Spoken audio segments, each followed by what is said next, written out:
¿Alguna vez han matado por amor? ¿Han sentido cómo el corazón se convierte en un puño cerrado que golpea por dentro hasta que no queda más remedio que actuar? Yo maté al hombre que más amé en este mundo, y ahora que mis manos tiemblan al recordar la textura de su cuello entre mis dedos, necesito contar esta historia antes de que me lleve Dios, sin que nadie entienda por qué una mujer de bien puede convertirse en asesina cuando el amor se vuelve veneno. Esta es una historia que va a dividir opiniones, una confesión que necesito sacar de mi pecho antes de cerrar los ojos para siempre. Durante 40 años he cargado con este secreto como quien carga una piedra en el zapato.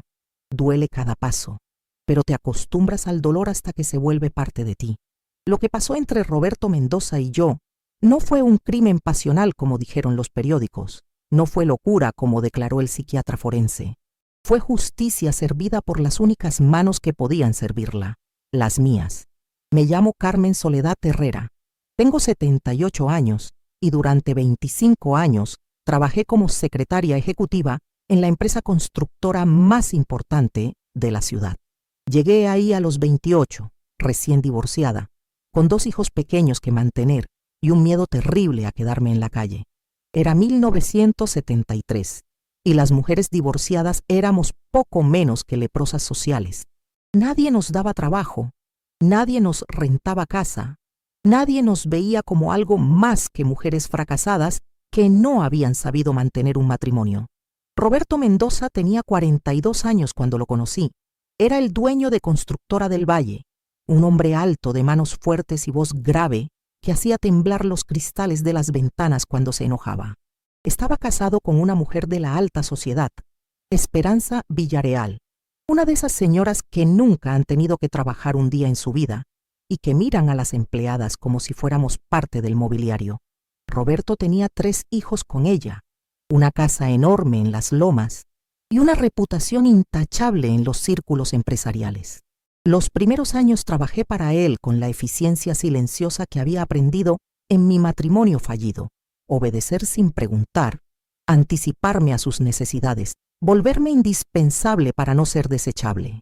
Roberto era un jefe exigente pero justo, pagaba bien y nunca se propasó conmigo como otros hombres de la oficina que creían que por tener un puesto podían manosear a las secretarias sin consecuencias. Yo admiraba su inteligencia, la manera en que podía resolver problemas complicados con una sola llamada telefónica. Como todos los contratistas lo respetaban y le temían a partes iguales. Era un hombre poderoso en una época en que el poder masculino no se cuestionaba, y yo me sentía privilegiada de estar en su círculo cercano, de conocer sus secretos comerciales, de ser la única persona en la oficina que podía hablarle directamente sin cita previa. Pero Roberto Mendoza guardaba secretos más oscuros que los números de sus cuentas bancarias en el extranjero.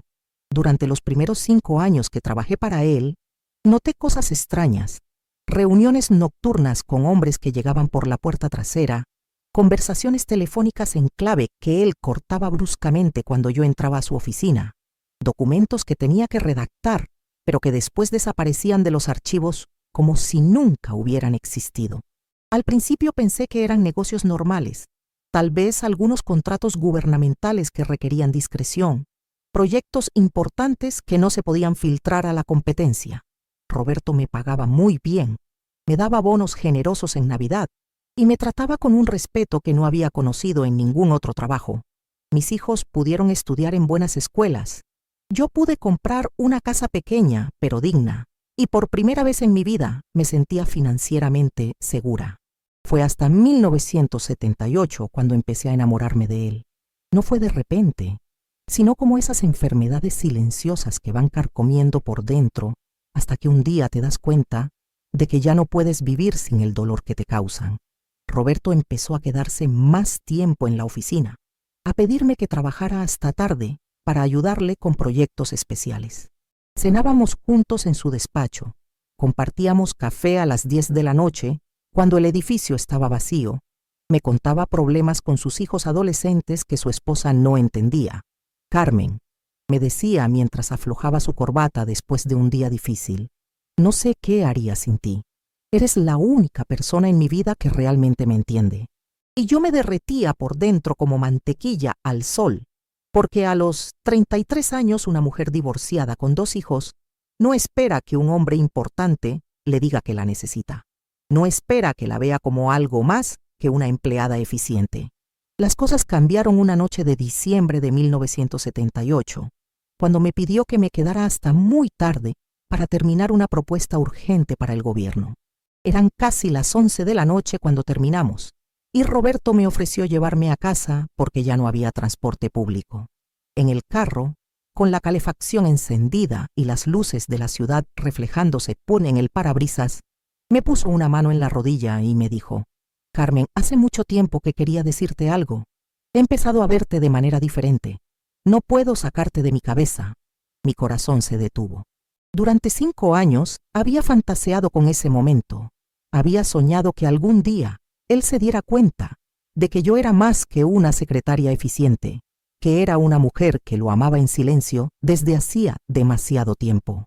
«Señor Mendoza», le dije con voz temblorosa, «yo también he sentido algo especial, pero usted está casado, tiene una familia». Él se acercó más, me tomó la mano y me dijo: «Mi matrimonio es solo papel, Carmen. Esperanza y yo llevamos años viviendo como extraños, pero contigo siento que vuelvo a vivir». Esa noche no pasó nada más que un beso largo bajo la luz de un farol, pero ese beso selló mi destino. A partir de entonces comenzó una relación clandestina que me consumió por completo durante los siguientes 2 años. Roberto me juraba que se divorciaría, que solo estaba esperando que sus hijos crecieran un poco más, que no podía dejar a Esperanza por razones económicas, porque ella tenía la mitad de las acciones de la empresa en su nombre. Yo le creía cada palabra porque quería creerle, porque cuando una mujer de 35 años, que ha sido humillada por un matrimonio fallido, encuentra a un hombre que la hace sentir deseada y valiosa, es capaz de creer cualquier mentira que le permita seguir sintiendo esa droga que es el amor correspondido. O eso creía yo, que era el amor correspondido. Roberto me compraba regalos caros que tenía que esconder de mis hijos. Me llevaba a hoteles elegantes en las afueras de la ciudad. Me decía que era la mujer más hermosa que había conocido. Hacíamos el amor con la desesperación de los amantes prohibidos, y después él me susurraba planes sobre nuestra vida futura cuando por fin pudiera dejar a su esposa. «Vamos a viajar por Europa», me decía mientras me acariciaba el cabello. «Vas a conocer París, Roma, todos los lugares que mereces conocer». Y yo cerraba los ojos e imaginaba esa vida imposible donde Roberto Mendoza podía amarme a la luz del día. Pero los hombres poderosos no abandonan a sus esposas de la alta sociedad por sus secretarias, aunque les juren amor eterno en habitaciones de hotel. Y yo estaba a punto de descubrir que Roberto Mendoza no solo era un mentiroso, era algo mucho peor de lo que jamás había imaginado. Todo empezó a cambiar cuando una noche, mientras revisaba unos documentos que se habían quedado en mi escritorio, encontré una carpeta que tenía mi nombre escrito con la letra de Roberto. La curiosidad pudo más que la prudencia y la abrí. Dentro había fotografías mías tomadas sin que yo me diera cuenta, saliendo de mi casa, llevando a mis hijos a la escuela, haciendo las compras en el mercado. También había copias de mis estados de cuenta bancarios, información sobre mis hijos, direcciones de mis familiares y algo que me heló la sangre. Un informe detallado sobre mi vida sexual con él. El informe estaba dirigido a alguien llamado el Coronel y describía con precisión clínica nuestros encuentros íntimos, mis reacciones, mis palabras, incluso cosas que yo le había contado sobre mi primer matrimonio y mis miedos más profundos. Al final del documento había una línea que se me quedó grabada para siempre. El sujeto femenino mantiene total lealtad y discreción. Recomiendo continuar con la operación según lo planeado. Esa noche no dormí. Me quedé sentada en mi sala, con esa carpeta sobre las piernas, entendiendo que los últimos 2 años de mi vida habían sido una mentira cuidadosamente orquestada. Roberto no me amaba. Me había estado usando para algo que aún no comprendía completamente, pero que claramente involucraba a gente peligrosa y actividades que requerían de una secretaria totalmente confiable y emocionalmente manipulada. Al día siguiente, llegué a la oficina como siempre, sonreí como siempre, preparé su café como siempre, pero por dentro me estaba muriendo. Durante las siguientes semanas empecé a prestar atención a detalles que antes había ignorado. Las llamadas nocturnas eran de hombres con acento extraño que hablaban de envíos, rutas y operaciones. Los documentos que desaparecían tenían que ver con terrenos en la frontera y construcciones en lugares estratégicos. Roberto no era solo un constructor exitoso, era parte de algo mucho más grande y mucho más peligroso. Una tarde, mientras él estaba en una junta, decidí revisar su oficina más a fondo. En su caja fuerte personal, que sabía la combinación porque me había pedido que guardara documentos importantes, encontré algo que me confirmó mis peores sospechas. Roberto Mendoza era el encargado de construir túneles y bodegas para el tráfico de drogas. Sus clientes especiales eran narcotraficantes que necesitaban infraestructura para mover cocaína desde Sudamérica hasta Estados Unidos. Y yo, sin saberlo, había sido su cómplice durante años. Todos esos documentos que había mecanografiado y después desaparecían, todas esas facturas falsas que había elaborado, todos esos pagos extraños que había procesado, eran parte de una operación criminal de la que ahora era testigo involuntaria. Roberto me había seducido no solo para tener una amante discreta, sino para tener una empleada que haría cualquier cosa por él sin hacer preguntas incómodas. Pero eso no era lo peor. Lo peor vino cuando encontré otra carpeta, esta vez con fotografías de otras mujeres, secretarias, contadoras, recepcionistas, todas mujeres que habían trabajado en la empresa antes que yo. Había por lo menos 12 carpetas diferentes, con el mismo tipo de informes detallados sobre sus vidas íntimas, sus vulnerabilidades, su utilidad para la operación, y al final de cada carpeta, una hoja con un sello rojo que decía eliminada o reubicada. María Elena Castillo, mi predecesora, aparecía como eliminada en julio de 1972. Según los registros oficiales, había renunciado para irse a vivir con un familiar a otro estado, pero su carpeta terminaba con una nota escalofriante. Sujeto empezó a hacer preguntas comprometedoras. Se aplicó protocolo de seguridad nivel 3. Yo sabía lo que eso significaba, porque había visto suficientes películas de mafiosos. María Elena no se había ido a vivir con ningún familiar. Había descubierto la verdad sobre Roberto y por eso la habían matado. Si esta historia le está revolviendo algo por dentro, si siente que el corazón se le está acelerando como a mí cuando descubrí todo esto, hágame el favor de darle me gusta a este video, ese botoncito con el dedo hacia arriba que aparece aquí abajo. Y si quiere seguir escuchando historias como esta, apriete el botón negro que dice suscribirse, aquí abajo también. Es fácil, mi vida, nada más apriételo y ya queda suscrita para que le lleguen todas nuestras historias. Porque lo que viene ahora le va a chocar el corazón de una manera que no se imagina. En ese momento supe que tenía dos opciones: seguir fingiendo que no sabía nada y esperar a que llegara el día en que Roberto decidiera que yo también sabía demasiado, o actuar antes de que fuera demasiado tarde. Pero había un problema. Yo ya no era la mujer inocente que había llegado a esa oficina 5 años atrás. En algún momento, sin darme cuenta, me había vuelto tan corrupta como él. Porque la verdad es que yo sí sabía que algo extraño pasaba con esos documentos. Sí había notado que algunos contratos no tenían sentido. Sí había sospechado que el dinero que tan generosamente me pagaba no venía solo de construir casas y edificios normales. Pero me había convencido de que no era mi problema, de que yo solo era una empleada que seguía órdenes, de que mientras mis hijos tuvieran comida en la mesa y yo tuviera un techo sobre la cabeza, no necesitaba hacer preguntas incómodas. El amor que creía sentir por Roberto me había cegado, pero también me había corrompido. Había sido cómplice de asesinatos, de tráfico de drogas, de lavado de dinero, y lo había hecho con una sonrisa en la cara, mientras soñaba con vestidos de novia y lunas de miel en Europa. Esa noche llegué a casa y me miré al espejo por primera vez en mucho tiempo.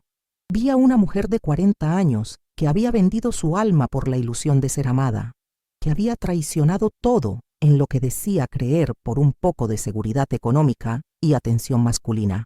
Había permitido que un criminal me convirtiera en su cómplice emocional, y peor aún, había sido lo suficientemente estúpida como para creer que un hombre como Roberto Mendoza podría amarme de verdad.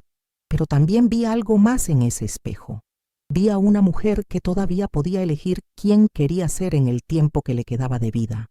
Y decidí que si iba a morir por culpa de Roberto Mendoza, al menos iba a morir como una mujer que había hecho lo correcto al final.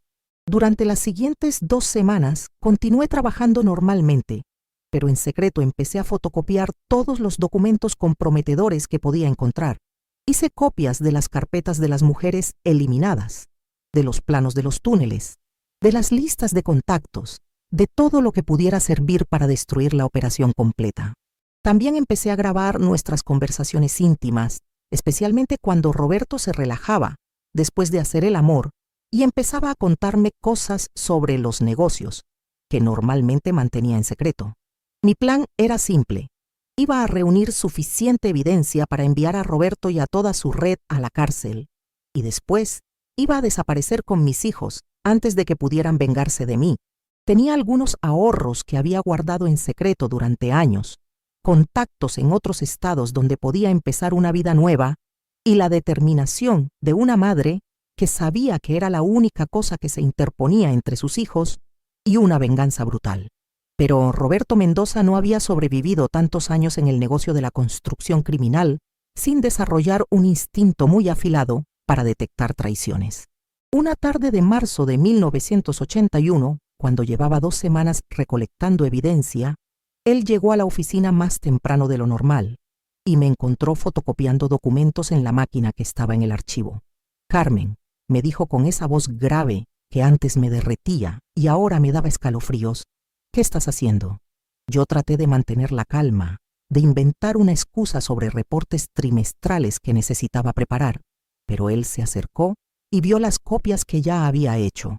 Su cara cambió de manera tan radical que por un momento no reconocí al hombre que había creído amar durante 2 años. «¿Cuánto tiempo llevas espiándome?», me preguntó mientras revisaba los documentos. «¿Para quién trabajas realmente? ¿Eres agente federal? ¿Te envió la competencia?». Su paranoia era tan intensa que ni siquiera consideró la posibilidad más simple, que yo hubiera descubierto la verdad y estuviera tratando de protegerme. Para él yo no era una mujer traicionada tratando de sobrevivir, sino una amenaza que necesitaba ser neutralizada. «Roberto», le dije tratando de mantener la voz firme, «encontré las carpetas. Sé lo que les pasó a las otras secretarias. Sé que me has estado usando todos estos años». Él se rió, pero no era una risa alegre sino algo frío y calculador que me hizo entender que el hombre del que me había enamorado nunca había existido realmente. «¿Te enamoraste de verdad de mí, Carmen?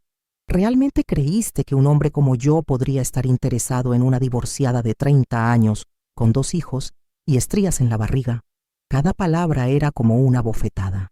«Eres buena en la cama y eras útil para los negocios, nada más.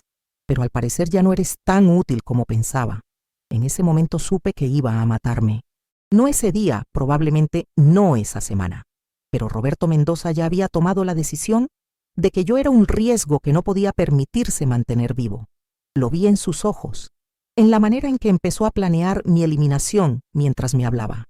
Ya no era su amante ni su empleada de confianza, era su próximo problema que resolver. «¿Sabes qué le pasó realmente a María Elena?», me preguntó con una sonrisa que me heló el alma. «La llevé a cenar a nuestro restaurante favorito, el mismo donde te llevé a ti tantas veces. Le dije que por fin había tomado la decisión de dejar a mi esposa por ella. Estaba tan feliz que hasta lloró de alegría. Después la llevé a la cabaña en el lago. Le preparé una copa de champán con suficiente veneno para matar a un caballo y la vi morir mientras me decía que me amaba. No podía respirar». Roberto siguió hablando como si estuviera contando el clima. Lo más patético era que siguió creyendo que la amaba incluso cuando ya no podía hablar por el veneno. Movía los labios tratando de decirme «te amo» mientras se moría.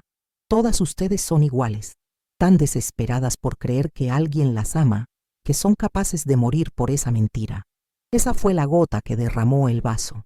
No fue la traición, no fue descubrir que había sido una operación desde el principio, no fue saber que iba a matarme, fue escuchar cómo se burlaba de María Elena, de mí, de todas las mujeres que había manipulado y asesinado. Fue entender que para él nunca habíamos sido seres humanos, sino herramientas desechables que usaba hasta que se volvían inconvenientes. ¿Y ahora qué sigue, Roberto?, le pregunté con una calma que me sorprendió a mí misma. ¿También a mí me vas a llevar a cenar y después me vas a envenenar mientras te digo que te amo? Él se encogió de hombros como si fuera la cosa más natural del mundo. Todavía no decido cómo voy a hacerlo contigo. Has sido más lista que las otras, así que mereces algo más creativo. Tal vez un accidente automovilístico, tal vez un asalto que salió mal. Tengo tiempo para pensarlo. Pero Roberto Mendoza cometió un error fatal esa tarde. Me subestimó una vez más. Creyó que yo iba a quedarme paralizada por el miedo, que iba a rogarle por mi vida, que iba a tratar de negociar como probablemente habían hecho las otras mujeres antes de morir. No calculó que una mujer que ha descubierto que toda su vida ha sido una mentira, que ha perdido la capacidad de creer en el amor, que ya no tiene nada que perder, puede convertirse en algo mucho más peligroso que cualquier sicario profesional. Esa noche me fui a casa como siempre, cené con mis hijos como siempre, los ayudé con sus tareas como siempre, pero por dentro me estaba preparando para algo que nunca había imaginado que sería capaz de hacer. No iba a esperar a que Roberto decidiera cómo matarme. No iba a huir como una criminal cuando él era quien había convertido mi vida en una mentira. No iba a permitir que siguiera asesinando mujeres inocentes que tenían la mala suerte de descubrir sus secretos. Iba a matarlo, y sabía exactamente cómo iba a hacerlo. Roberto tenía la costumbre de quedarse solo en la oficina los viernes por la noche para revisar las cuentas de la semana y planear los proyectos del lunes. Siempre me pedía que me quedara hasta las 7 para dejar todo organizado, y después él se quedaba solo hasta muy tarde. Era el momento perfecto. El edificio estaba vacío. No había guardias de seguridad los viernes por la noche, y Roberto confiaba tanto en su poder que nunca consideró que alguien pudiera amenazarlo en su propio territorio. El viernes 27 de marzo de 1981 llegué a la oficina como siempre, pero en mi bolso llevaba algo que había comprado esa misma mañana en una ferretería del centro. Un martillo pequeño pero pesado, del tipo que usan los carpinteros para clavar marcos de ventana. También llevaba guantes de cocina y una botella de ácido muriático que había tomado del cuarto de limpieza del edificio. Trabajé normalmente hasta las 7. Me despedí de Roberto con un beso en la mejilla, como siempre. Salí del edificio como siempre, pero en lugar de irme a casa, me quedé escondida en el estacionamiento esperando a que se hicieran las 9 de la noche. A esa hora subí por las escaleras de emergencia hasta el piso donde estaba la oficina, usando las llaves que tenía como secretaria ejecutiva. Roberto estaba sentado en su escritorio, revisando papeles con una copa de whisky al lado. Cuando me vio entrar se sorprendió, pero no se alarmó. «Carmen, ¿qué haces aquí tan tarde? ¿Se te olvidó algo?» Su voz todavía tenía ese tono condescendiente que usaba conmigo, como si yo fuera una niña tonta que necesitaba explicaciones simples para entender el mundo. «Sí, Roberto», le dije, mientras me acercaba lentamente a su escritorio. «Se me olvidó algo muy importante. Se me olvidó preguntarte algo sobre María Elena». Él levantó la vista de sus papeles con una expresión de fastidio. «Carmen, ya hablamos de eso. María Elena era parte del pasado. Tú también vas a ser parte del pasado muy pronto.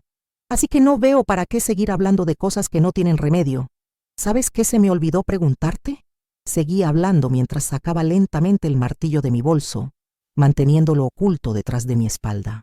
«Se me olvidó preguntarte si ella sabía que la ibas a matar cuando te dijo que te amaba por última vez. Se me olvidó preguntarte si le diste la oportunidad de despedirse de sus hijos, de escribir una carta, de rezar una oración antes de morir». Roberto se recostó en su silla y me miró con esa sonrisa cruel que ya conocía muy bien. «¿Para qué querías saber eso, Carmen? ¿Estás planeando tu propia despedida? Porque si es así, te adelanto que no vas a tener tiempo para ceremonias. Cuando llegue tu momento va a ser rápido y sin drama». Fue entonces cuando saqué el martillo y se lo mostré. Roberto se puso de pie inmediatamente, pero yo ya estaba preparada para eso. «Carmen, no hagas ninguna estupidez. Sabes que si me matas, mi gente va a encontrarte y va a matar a tus hijos también. ¿Eso quieres? ¿Convertir a tus hijos en huérfanos para vengarte de algo que ni siquiera puedes cambiar? Mis hijos ya son huérfanos, Roberto, le dije con una tranquilidad que me sorprendió. Su madre murió el día que descubrió que había estado enamorada de un fantasma durante 2 años. Lo que queda de mí ya no es Carmen Herrera. Es algo que tú creaste cuando decidiste convertirme en tu cómplice involuntaria. Así que ahora vas a enfrentar las consecuencias de haber creado un monstruo. Roberto trató de rodear el escritorio para quitarme el martillo, pero yo fui más rápida.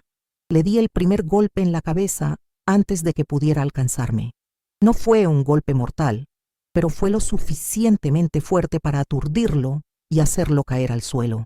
Después me senté sobre su pecho, con las rodillas inmovilizándole los brazos, y empecé a hablarle mientras él trataba de recuperar la conciencia. ¿Sabes qué es lo más patético de todo esto, Roberto? Que yo realmente te amaba. No era actuación como la tuya, no era manipulación, no era conveniencia. Yo te amaba con todo lo que tenía adentro, con toda la desesperación de una mujer que creía haber encontrado su segunda oportunidad de ser feliz. Le di otro golpe en la frente, esta vez más fuerte, pero resulta que el amor real no es suficiente cuando la otra persona es incapaz de sentir algo genuino por alguien más. Roberto empezó a sangrar por la nariz y trató de hablar, pero yo continué. ¿Sabes cuál fue tu error más grande? No fue subestimarme, no fue confiar demasiado en tu poder, no fue creer que ibas a poder matarme sin consecuencias. Tu error más grande fue hacerme creer que era posible ser amada por alguien como tú. Porque cuando una mujer descubre que el amor de su vida nunca existió, que todo fue teatro, que incluso los orgasmos que compartieron fueron parte de una actuación, esa mujer se convierte en algo que ni tú ni tus jefes pueden controlar. Le di el tercer golpe en la sien izquierda, y esta vez vi en sus ojos que sabía que iba a morir. Carmen, murmuró con la voz quebrada, por favor, no lo hagas. Puedo darte dinero, puedo ayudarte a desaparecer, puedo proteger a tus hijos. No tienes que hacer esto.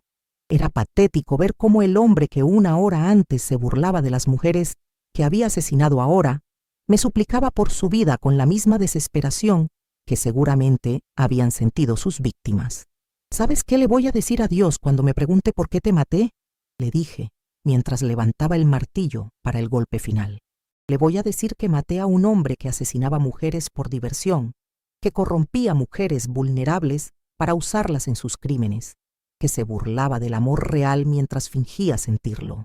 Le voy a decir que maté a alguien que merecía morir y que lo único de lo que me arrepiento es de no haberlo hecho antes de que matara a María Elena y a todas las otras. El último golpe fue directo en la frente, con toda la fuerza que me quedaba en el cuerpo. Roberto Mendoza murió instantáneamente, con los ojos abiertos y una expresión de sorpresa que se quedó congelada en su cara para siempre. Después limpié el martillo con el ácido muriático para borrar mis huellas digitales, lo envolví en los guantes de cocina y salí del edificio por la misma escalera de emergencia por la que había subido. Llegué a casa a las 11 de la noche. Cené los restos de la cena que había dejado preparada para mis hijos. Me bañé con agua muy caliente para lavarme la sangre que se me había salpicado en la ropa y me acosté a dormir la noche más tranquila que había dormido en meses. Por primera vez en mucho tiempo, mis pesadillas no estuvieron pobladas de Roberto Mendoza susurrándome mentiras al oído. El lunes por la mañana, cuando no llegué a trabajar como siempre, la secretaria del piso de abajo fue a revisar la oficina y encontró el cuerpo. La policía llegó, acordonó todo el edificio, empezó a interrogar a empleados y conocidos. Yo fui una de las primeras personas que llamaron para investigar, obviamente, porque era su secretaria más cercana y la última persona que oficialmente lo había visto vivo. Durante el interrogatorio actué como la empleada leal y enamorada que había sido durante años. Lloré cuando me dijeron que estaba muerto. Pregunté una y otra vez quién podía haber hecho algo tan horrible a un hombre tan bueno como el señor Mendoza. Ofrecí toda mi cooperación para encontrar al asesino.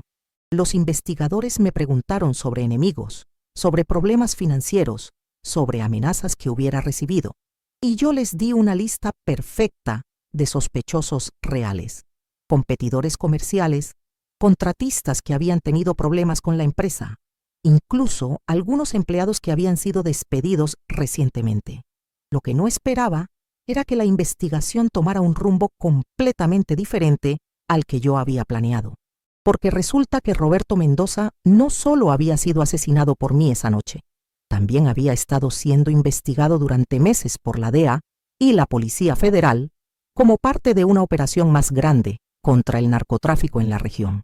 Su muerte no fue vista como un crimen pasional o un robo que había salido mal, sino como una ejecución profesional ordenada por sus propios socios criminales.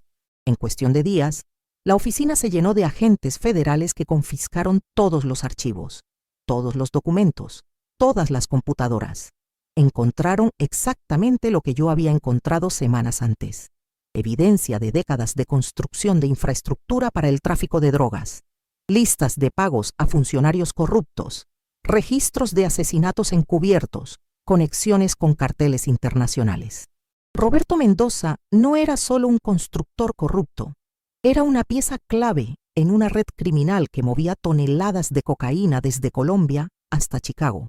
Los investigadores también encontraron las carpetas de las mujeres asesinadas, incluyendo la de María Elena y las de otras 12 mujeres que habían desaparecido a lo largo de los años. Cada carpeta contenía suficiente evidencia para confirmar que habían sido asesinadas por saber demasiado sobre las operaciones criminales, y que Roberto había sido personalmente responsable de la mayoría de esas muertes. Lo irónico es que yo, sin saberlo, había hecho exactamente lo que los agentes federales llevaban meses tratando de hacer: eliminar a Roberto Mendoza antes de que pudiera destruir la evidencia o huir del país. Porque según descubrí después, él ya había empezado a planear su desaparición. Tenía pasaportes falsos, cuentas bancarias en el extranjero y un plan detallado para fingir su muerte y reaparecer en algún país sin tratado de extradición. Mi asesinato accidental de un objetivo federal convirtió el caso en algo mucho más complicado de lo que había imaginado. Durante semanas los investigadores trabajaron bajo la teoría de que había sido ejecutado por orden de sus propios socios, que habían decidido eliminarlo antes de que pudiera ser capturado y convertirse en testigo cooperante. Interrogaron a docenas de sicarios conocidos, rastrearon movimientos financieros sospechosos, pusieron bajo vigilancia a todos los contactos conocidos de Roberto en el mundo del narcotráfico. Mientras tanto, yo seguía actuando el papel de la secretaria doliente que había perdido no solo a su jefe, sino al hombre que amaba en secreto.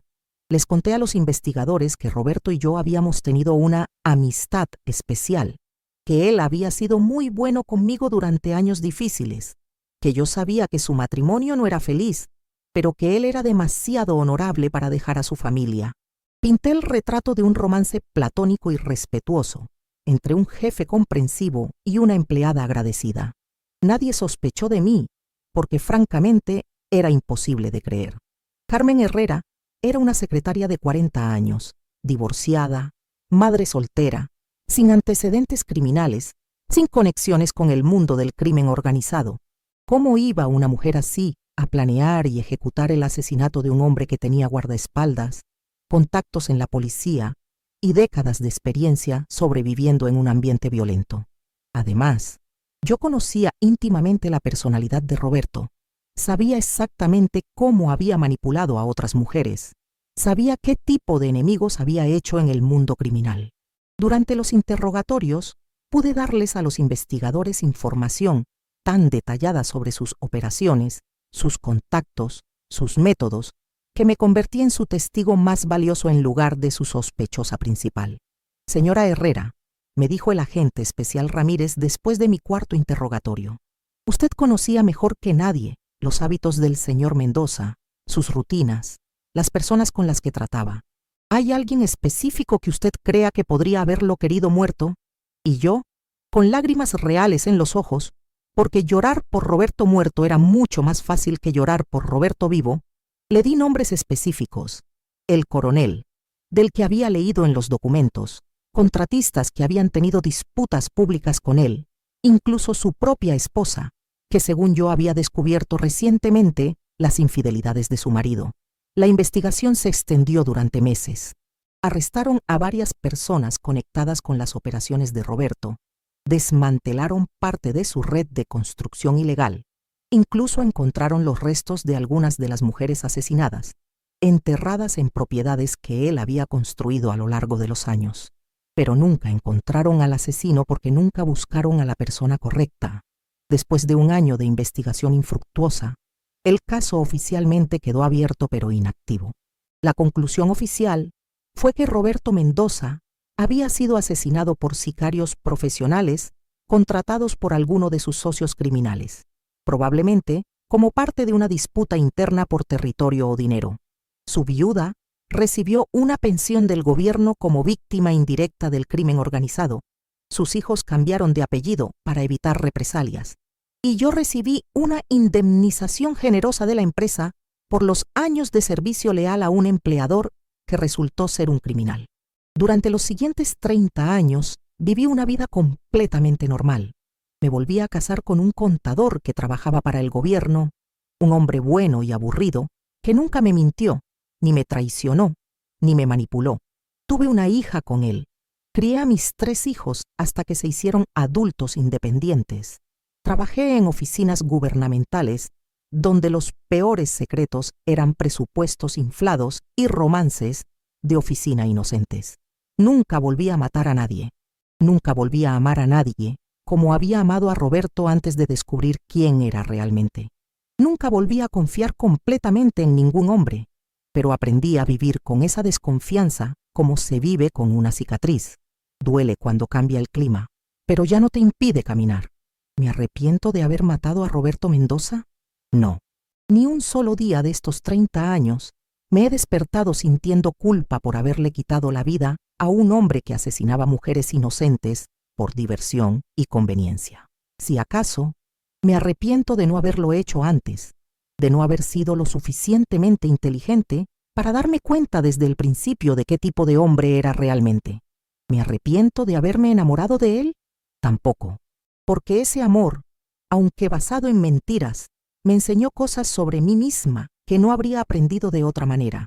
Me enseñó que soy capaz de amar profundamente, pero también que soy capaz de matar cuando es necesario. Me enseñó que puedo ser manipulada, pero también que puedo ser más inteligente que quien trata de manipularme. Me enseñó que tengo límites y que cuando alguien los cruza, las consecuencias pueden ser fatales. Lo que sí me da tristeza, después de todos estos años, es pensar en todas las mujeres que Roberto asesinó antes de que yo pudiera detenerlo. María Elena, que murió creyendo que era amada. Rosa, Antonia, Carmen, Silvia, todas las otras cuyos nombres encontré en esas carpetas.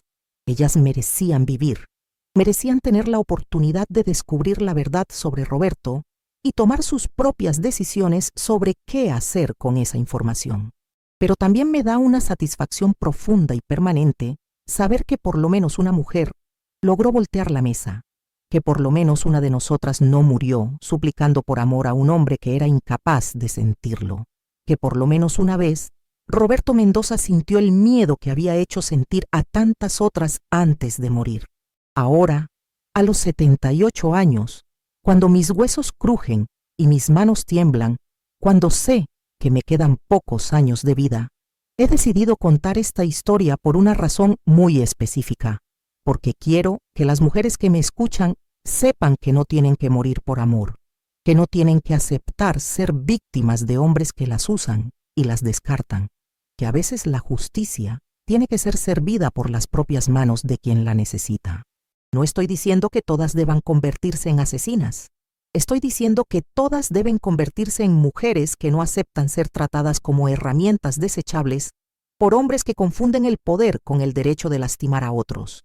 Que todas deben aprender a reconocer cuando el amor se ha convertido en manipulación, cuando la generosidad es en realidad control, cuando las promesas de futuro son solo cadenas disfrazadas de esperanza. Y si alguna vez se encuentran en una situación como la mía, si alguna vez descubren que el hombre que aman es capaz de matarlas sin perder el sueño, quiero que recuerden que ustedes también son capaces de cosas que nunca imaginaron, que el instinto de supervivencia puede ser más fuerte que el miedo, que la rabia puede ser más poderosa que la desesperación, que a veces la única manera de salvar tu vida es quitársela a quien amenaza con tomarla.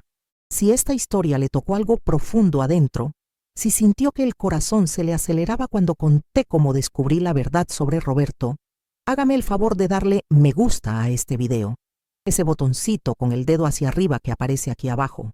Y si quiere seguir escuchando historias de mujeres que no se dejaron vencer por las circunstancias, apriete el botón negro que dice suscribirse.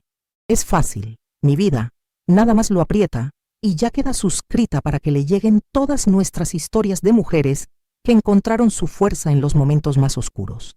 Cuénteme en los comentarios si ha vivido algo parecido, si conoce a alguien que necesite escuchar esta historia, si tiene alguna historia propia que necesita contar.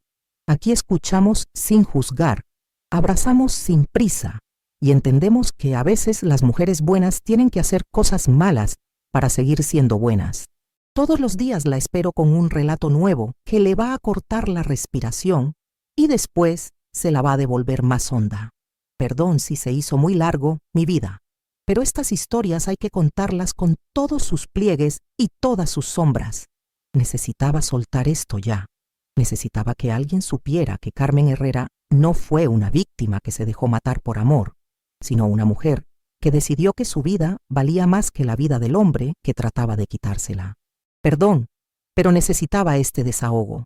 Gracias por quedarse conmigo hasta el final, por escuchar sin interrumpir, por entender que a veces la justicia llega tarde, pero llega. Y si todavía le queda alguna duda, yo no maté por celos, no maté por despecho, no maté por amor traicionado, maté en defensa propia, 30 años antes de que Roberto pudiera matarme a mí, y volvería a hacerlo 1000 veces, porque hay cosas más importantes que mantener las manos limpias, mantener el corazón latiendo, mantener a los hijos seguros, mantener la dignidad intacta,